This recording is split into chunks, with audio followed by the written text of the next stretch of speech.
Welcome to Adult Forum. We're continuing our work with Wired Word that takes news from the headlines and talks about it in terms of our faith.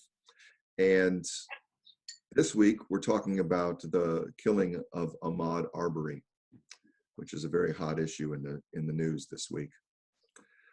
So let me read the article related to it that Wired Word sent to us. May 7th saw the arrest of two white men who, back on February 23rd, confronted an unarmed 25-year-old black man, Ahmaud Arbery, while he jogged along a road in Satilia Shores, a community near Brunswick, Georgia. A struggle of some kind ensued, and one of the white men shot and killed Arbery. Many observers now want to know why it took 74 days and the release of a video of the incident going viral before the arrests were made. The pair have since been charged with felony murder.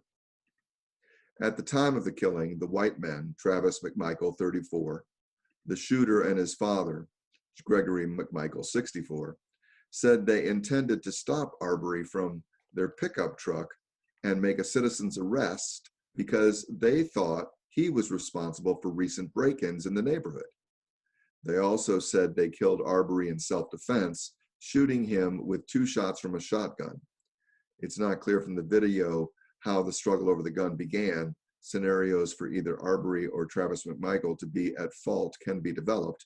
However, it was the McMichaels who brought guns to the scene. The shooting was captured on video by William Roddy Bryan from the vehicle following the McMichaels' truck.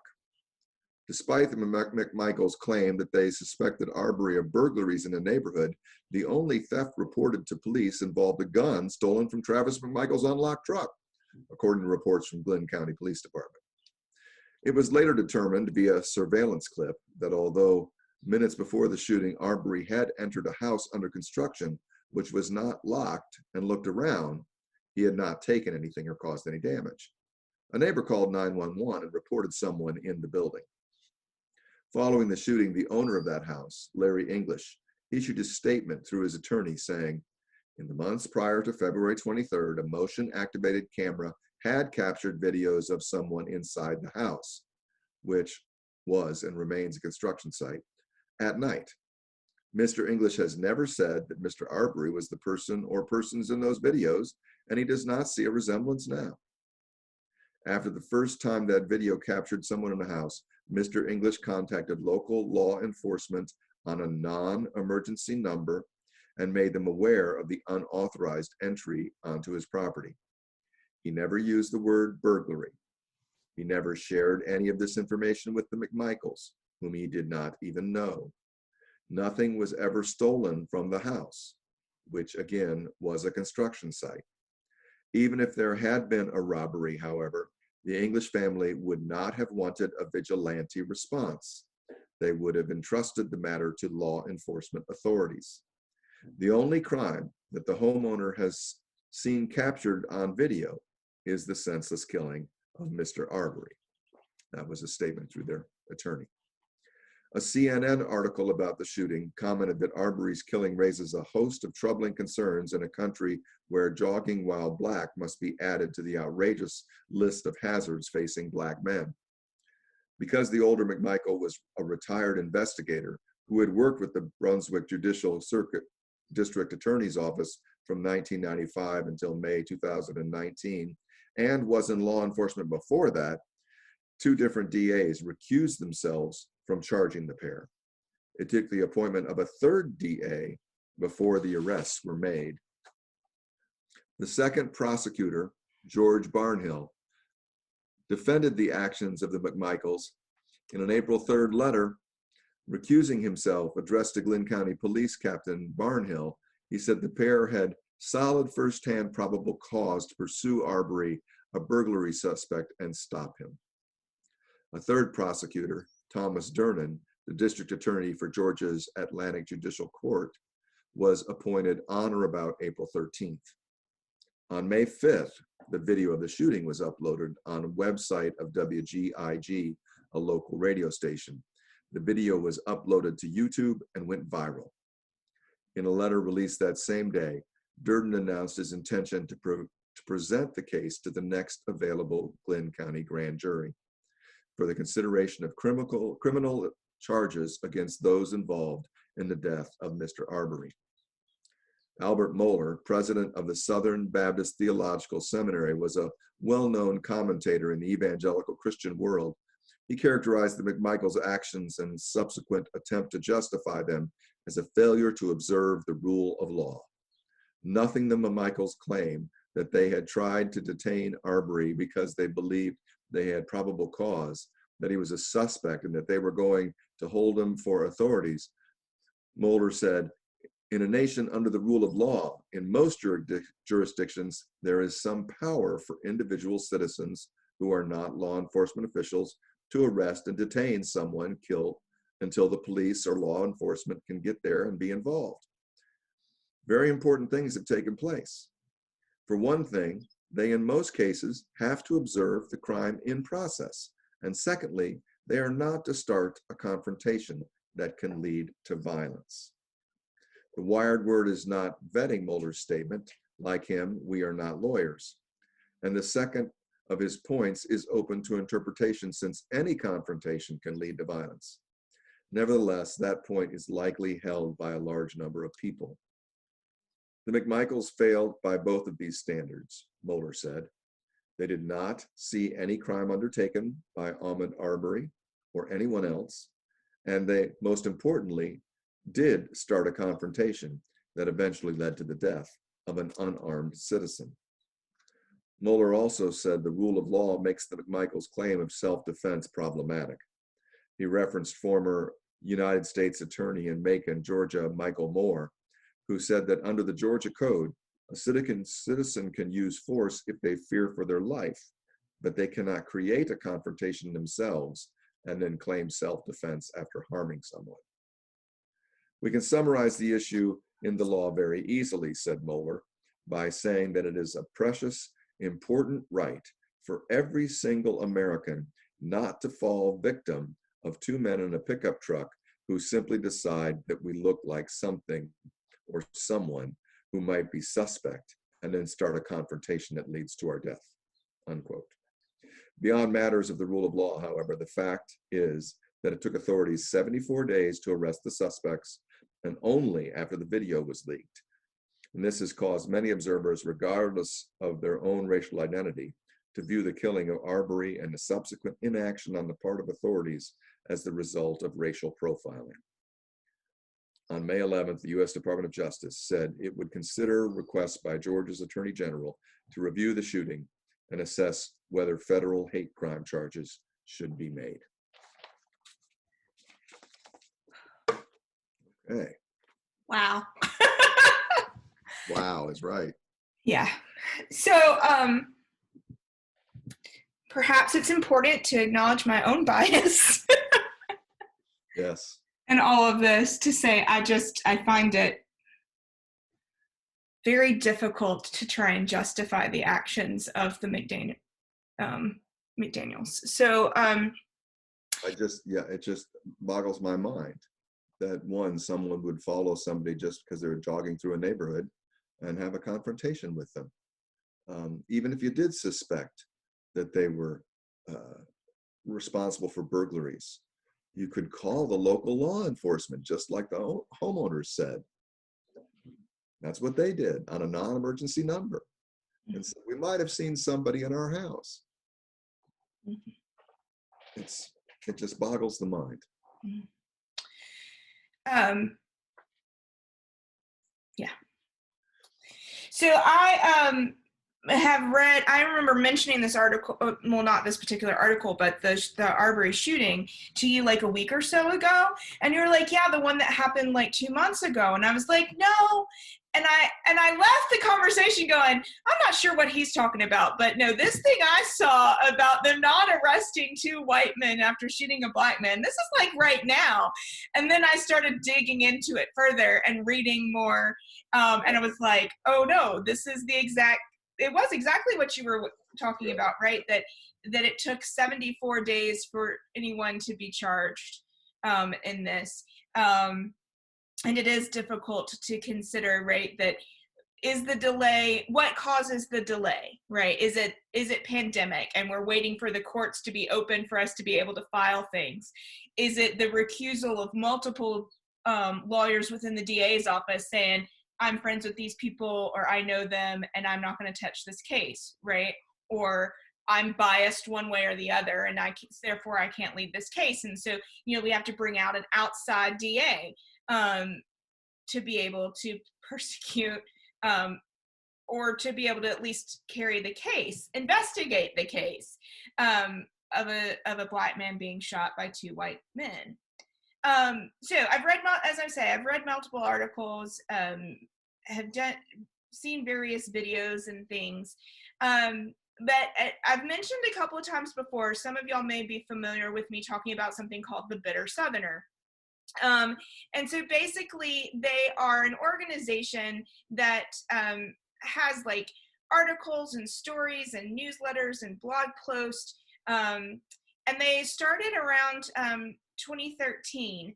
And basically their role or the purpose of their site is that they have promised to go deeper in coverage to call out those who would deny the rights of or commit violence against anyone they see as the other. And they pledge to raise hell on the folks who deserve it, and at the same time to try our best to understand our region better, even if that means confronting the distasteful. And so they kind of say that has basically remained the essence of the Bitter Southerner since 2013 when they created this site together. And so they released an opinion article about Ahmaud Arbery that was written by Jim Barger Jr., who's actually knew relatives of Arbery, lives on St. Simon's Island in Glenn County, Georgia with his wife and children, teaches white-collar crime at the University of Alabama School of Law, and represents whistleblowers nationwide as a private attorney general on behalf of the U.S. and the states against corporations that defraud government programs. So it lets you know a little bit about the gentleman who wrote this article. And I told Father Stephen there were several things, nothing that the Bitter Southerner writes is short. Like most everything I've read from them, I get started reading it and I'm like, okay, oh, there's more. Oh, there's more. But some of this I wanted to share with you. And part of that was, all right, who is this Ahmaud Arbery and his connection to the space, to the land? And so Ahmaud is actually a descendant of the Geechee. So if you know anything about slave history in the southern U.S., along the coast of Georgia, kind of touching South Carolina, there are the Sea Islands. Most people have heard of like St. Simon's and Sea Island and that sort of thing. Yes. So along those islands is where the slave traffic came through, and many of them were West African. And so what has occurred there is this unique ability to maintain their heritage within that region. And so I wanted to share a little bit with you about that. So Ahmaud Arbery was from here. He descended from one of the oldest families in coastal Georgia, one of the oldest families in America for that matter. And he goes on to say, we can accurately trace Ahmaud's roots in the United States directly to the late 1700s, when plantation owner Thomas Spalding purchased captive Africans for forced labor on his rice and cotton plantation on Sapelo Island, the northernmost of the now loosely defined Golden Isles of the Georgia Sea Islands, which variously include St. Simon's, Sea Island, Jekyll, Cumberland, and the mainland towns of Brunswick and Darien. Brunswick is where this shooting happened. The community of Hog Hammock on Sapelo is one of the few places left where direct descendants of enslaved people fastidiously preserve many of their West African words, syntax, roots, music, crafts, mythology, and traditions, and a distinct Creole culture known as Geechee, a word etymologists believe derives from Gizi, an ethnic group of what today is known as Coastal Guinea, Sierra Leone, and Liberia. During the War of 1812, Ahmed's Geechee ancestors from Sapelo fought in the United States, even as we alienated all of the unalienable rights endowed upon them by their Creator, and so extolled in our country's founding documents. After the Civil War, Ahmed's ancestors bought their lands here as freedom and paddled from the islands to the mainland in hand-hewn battues once every year to dutifully pay their taxes. Despite relentless attempts to steal their land, beat them down, and drive them out, Geechees, like Ahmed's ancestors, thrived and settled throughout the Golden Isles and the mainland, living in harmony with this delicate estuarine ecosystem. Ahmed's birthright to this particular place is strong. His people's fight to maintain their ownership of this particular place is resolute. Nobody belonged to this particular place more than Ahmed Arbery. So that's a little bit about the history of Ahmed's family and the Geechee culture on these islands and in this particular area where this incident happened. So Ahmed would have celebrated his 26th birthday this past Friday. And he was part of the article does a memory from one of his football coaches, Jason Vaughn. Maud, as he calls him, was a linebacker on the team. And so he tells a story about how he's the one who coined the phrase, "I run with Maud." And so I've seen a couple of our parishioners even going for a run and tracking their time and distance and saying, "I run with Ahmed." And so that catchphrase actually is started by this football coach who tells the story of how one day he saw several weeks prior to the shooting, right? Saw Ahmed running, and that for Ahmed, running was a meditation for him and a practice that he continued long after he was no longer playing sports regularly. And so he said, I saw him in the distance and he was out jogging and I was trying to catch up with him, but me as a 300-pound man couldn't get him. Like, I kept getting so close, but I never could catch up to him. And so he said, he had made the phrase that I run with Ahmed. And it was, what that was about for him was not about that they ran together, but that he was trying to catch within that Ahmed's spirit, right? The endurance, and for him to be with him, to outrun his anger, to deal with this injustice, and to finish this race, because we have a long way to go before our children are safe. And so anyway, so that's where that phrase came from. So I just wanted to share that with y'all. Thank as you. well. Anything about that, Father Stephen, before I do the last part of this article? No, go ahead. Okay. Well, it just does seem strange that a man with so much history in his family in relationship to that part of Georgia, tradition, family, connection, land, ownership, business, all those things that all those survivors of slaves who've settled on Geechee Island share with each other. I mean, and just have somebody taken away because of a kind of vigilante act. It's just bizarre. Right. So one of the things I love about Bitter Southerner is that within their articles, they have a lot of suggestions sometimes about read this. And they have a lot of suggestions. And so, of course, they had book recommendations within this of, older books that you might want to read, up to things that are more current, like Wendell Berry's Hidden Wound, Cornel West Keeping Faith, and then they had gone back to other things like Casting Class in a Southern Town and that sort of thing. But here's how they end this recommendation of reading more, right? They say, if you're going to read only one thing to inform your attitude and obligation as an ordinary person towards race relations, go find yourself a Bible and turn to the Gospel according to Mark, chapter 12, verse 31, where you will find this instruction from a first-century carpenter quoting ancient Hebraic law: love your neighbor as yourself. There is no other commandment greater. We are told it is like loving God himself.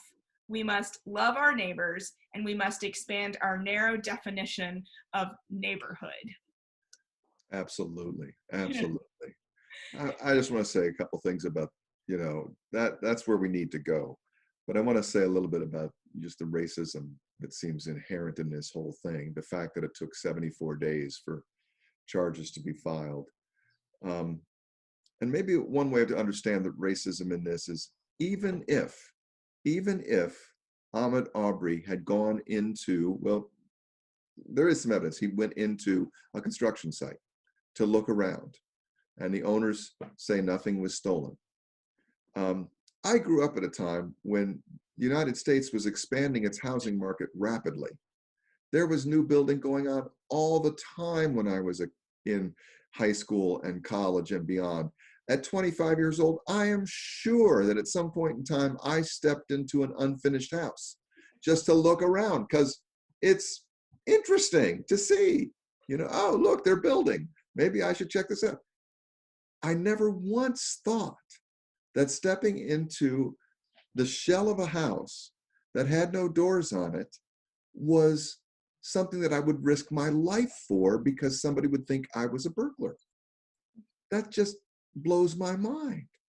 And I didn't think it was that because, well, now I realize because I'm part of the dominant culture. I'm the white guy. Apparently, if you're the black guy, that can get you killed, or at least a confrontation. It's obvious. It is still obvious, whether we want to admit it or not, that racism is a serious, serious issue in this country. The fact that the person who took the video is getting death threats from white supremacists who are trying to defend these two gentlemen, that is a concern. I mean, that just shows that there's racism out there that's willing to stand behind two white men accused of killing a black man, no matter what the video shows, and trying to get rid of the video taker.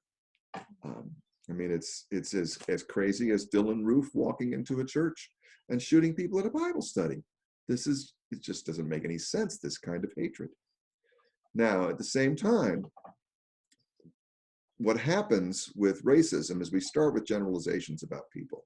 Then we move to untrue and exaggerated stereotypes, which lead us then to demonization of other people, which leads us to violence. And we don't want it to go the other way. I have a friend who's in law enforcement, and he points out that we should be asking ourselves, why was the older McMichael no longer a police officer? What is that all about? Is anybody investigating that? Maybe there were issues before. And he says, and we need to be able to root those out. And he admits there is racism in our culture, but there are supposed to be provisions by which we try to do better. Ultimately, for those of us who are Christian, the ultimate way to try to do better is to love your neighbor as yourself. I mean, let's get real. And our neighbor is every human being. There's my rant for the day. Well, I mean,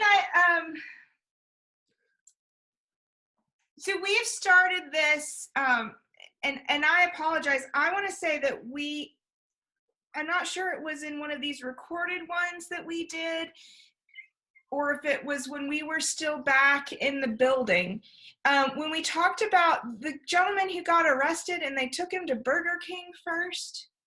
Oh yeah. Yeah.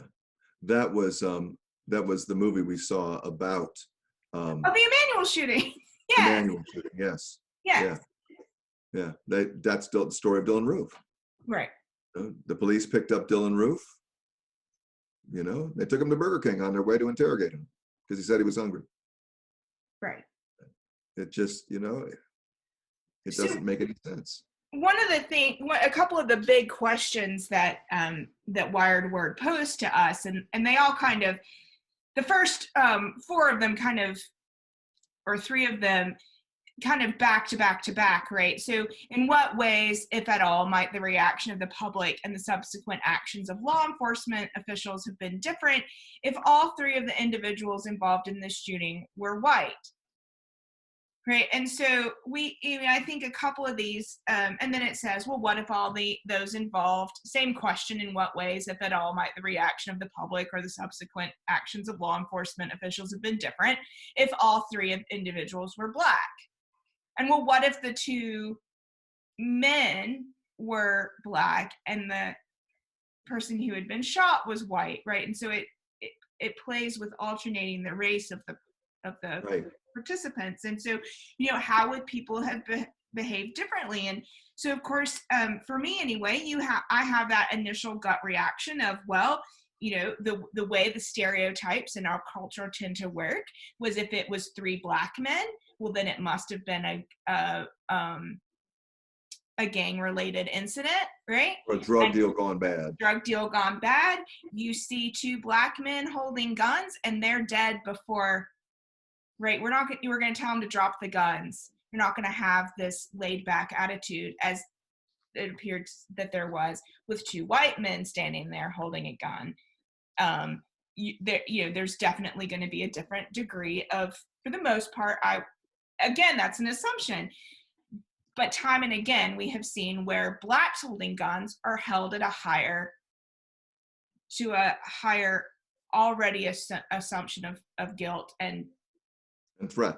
Evil doing, and they're a threat to me. I've got to, and if two black men have killed a white man, then yes, absolutely, they're going to say the exact same thing. They've attacked this poor white man. And I haven't heard until like recently, right? These two white men attacked this poor black kid. And he's not a kid, he's a young adult, right? And so how is that different? And if you have three white men involved, I would say the tendency is to give the other two white men a chance, the benefit of the doubt, and we try to talk them down first. You treat it like a hostage situation, right? And I don't hear that has happened here. And is it horrible that I jumped to this automatic stereotypical response of, well, then this is how we would react? I hate that. I hate thinking that they would not treat this incident exactly the same no matter who was involved. Yeah, that's the institutional side of the racism. I mean, we've got the overt racism in people like Dylan Roof and the people who are threatening the person who took the video of the McMichaels. I mean, that's overt. But the institutional racism is the assumptions that seem to get made about what went down with the incident based on who was who, based on who was of what race. I think that's a place where we ask those who are watching to ponder a little bit about racism in our country. If you did something wrong, how would it be different if you were black or white? Or Hispanic. What would be the difference? Is there a sense that the system itself is rigged against you if you are a person of color? It very well could be. We are not that far from Jim Crow. We are not that far from the Civil War. I remember when I was up in Lorain, Ohio for 6 years in the early 90s, the town south of us was called Amherst. And people used to say that there were signs right below the Welcome to Amherst sign that said, colored people should not be here after sundown. That was well into the 60s. And I'm sure the town council at the time felt very justified in them saying this because they at least used the word colored. This is right up on Lake Erie. This is northern Ohio where that sign was. We've still got the remnants of a lot of racism that seems to keep playing itself out in our country and seems to be emboldened by some of the white supremacists who are so angry and vocal lately. So you have heard me, and a couple of our members have heard me say, it's a totally different thing for me to be saying this over the interwebs. But, why not? It is that speaking to truth, right? Speaking truth and avoiding the silence. When we did our civil rights pilgrimage with the youth, and it was a mixed group, right? We were a black and white group heading to the deep South.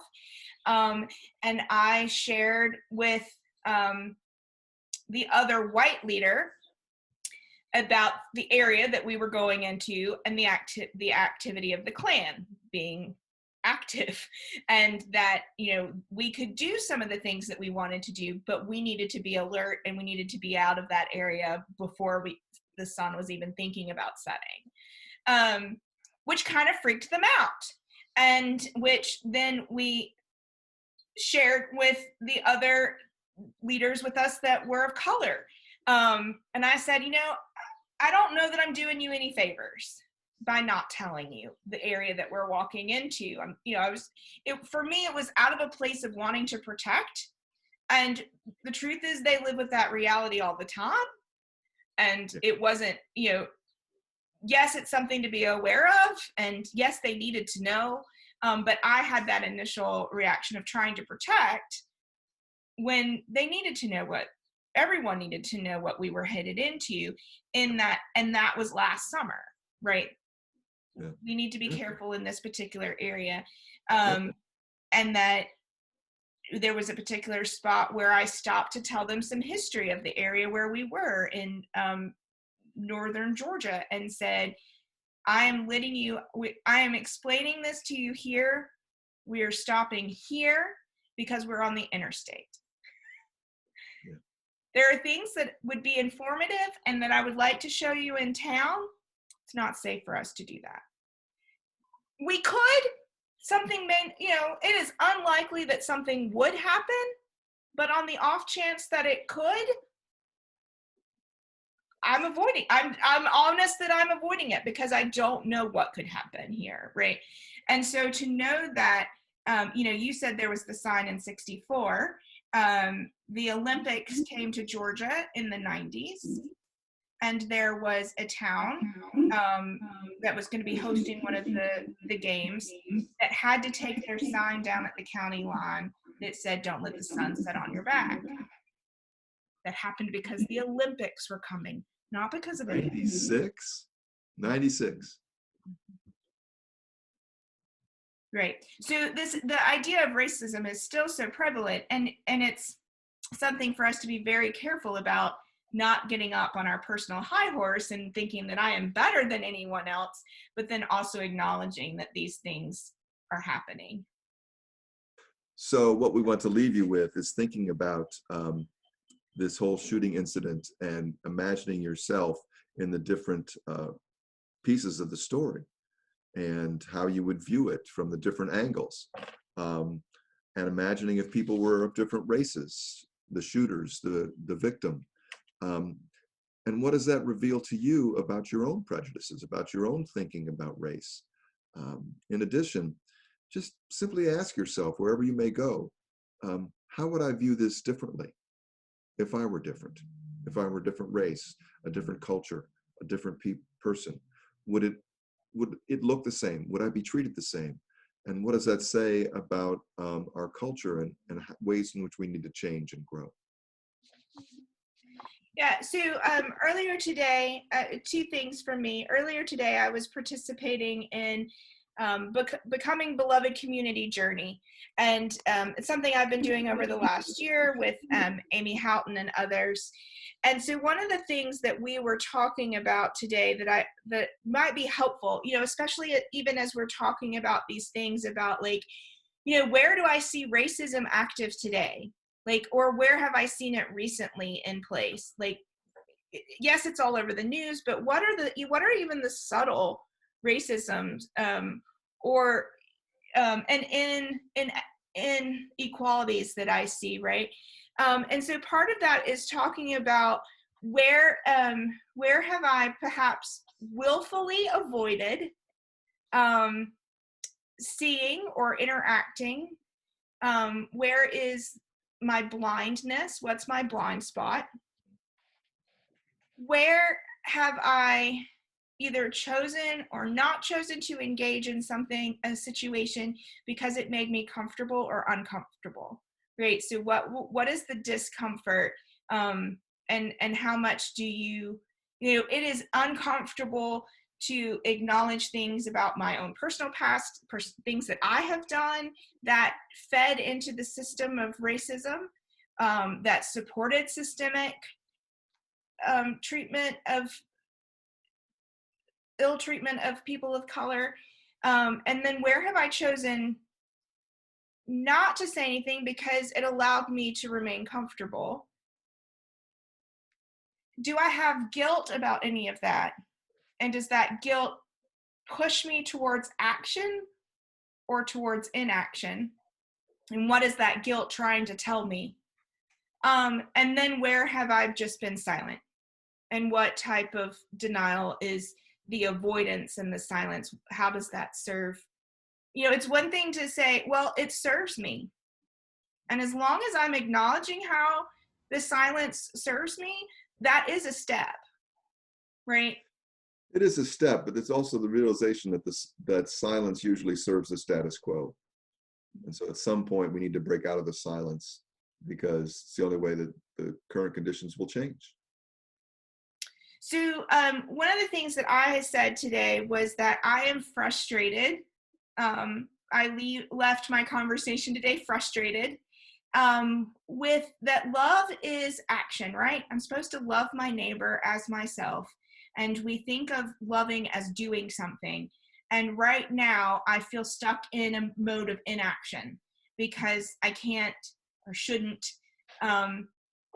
leave my home, or the social distancing leads to inaction to some degree, right? Like, what could we be doing? Well, I can't go out and do something. So we're all stuck in this place of inaction, or is it really inaction, or this call to reimagining what action is and what action can be. And then my other frustration that I shared with the group, that I am open to sharing with y'all, is that this is about the freedom of all people, no matter what, not the creed, nationality, race, everyone's freedom. And I have difficulty with that when I see social structures encouraging white supremacists in arms, and how we combat that. Indeed. So my place of frustration and confusion and leads me to the conclusion of this article. My sense of, like, where's the hope in all of this? Sure. The article that I've been referencing from Bitter Southerner, which I will post up on our Facebook page if anyone else wants to peruse through it. And I will tell you, there is a portion of this article that you can choose not to read. The Equal Justice Initiative has been recording for years now the sites of lynchings and what actually happened. They're collecting soil samples from that area and then actually doing a pretty detailed description of what happened in that lynching. They have done one for Arbery as well, but they have that as an extra link. So you can choose not to read that part if you don't want to know the more gory detail. Wow. So what I bring to you is the conclusion of this called Day Clean. Here's what I see as perhaps the hope. But every day the sun rises afresh across our marshes and out across the ocean at the edge of the horizon. The Geechee word for this time of darkness erupting into color and light is day clean. My dear friend and mentor, Cornelia Bailey, one of the former matriarchs of the Golden Isles Geechee community, took me into her home and into her world and taught me to approach every day clean as a new life unto itself, an awakening to which we are not entitled and for which much is required. As my preacher at St. Luke's AME Church on St. Simon's Island says, it wasn't the alarm clock that woke you up today, it was God. There is both a recognition and an obligation in that deceptively simple faith statement. As we demand justice for the killing of Ahmaud Arbery, we must not lose sight of the fact we must also seek absolution for ourselves. We cannot bow our heads and call it tragic and leave it to the authorities and the politicians who will never protect our neighbors or us unless we require it of them. Rather, we must own responsibility for Ahmed's murder and its cover-up as both an individual and collective sin that stains us all. Then we must humble ourselves by accepting forgiveness and vowing henceforth to do everything in our power to ensure that it never happens again. End quote. Amen, sister. Absolutely. He wrote beautifully, for sure. So, all right, we've given you lots to think about this week, and it's not easy stuff. So, go with God, and we'll see you next time. God bless. Thank you all for tuning in.